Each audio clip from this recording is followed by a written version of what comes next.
ตอนนี้ก็เหลือแต่หลังคาของห้องกัปตันเรือนะครับ แล้วเราก็ต่อเข้าไปแบบนี้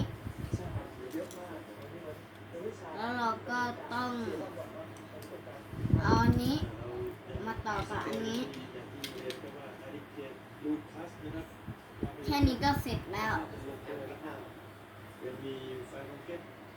อันนี้คืออะไรครับลูก เรือ เรืออะไรครับ เรือ เรือเรือเรือ เอ้า เรือเรือเรือเรือเรือบ ายบายหน่อยครับ ฮะ บายบายคุณผู้ชมก่อนครับ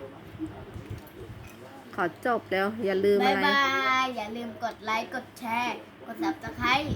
อย่าลืมพบกันใหม่ ใน ชาติหน้า EP เฮ้ย ใน EP ถัดไป ใน EP ถัดไปนะครับ สวัสดีครับ 3 หรือ 4 สวัสดีครับ เดี๋ยวค่อยเจอกันวันหน้า สวัสดีครับด้วย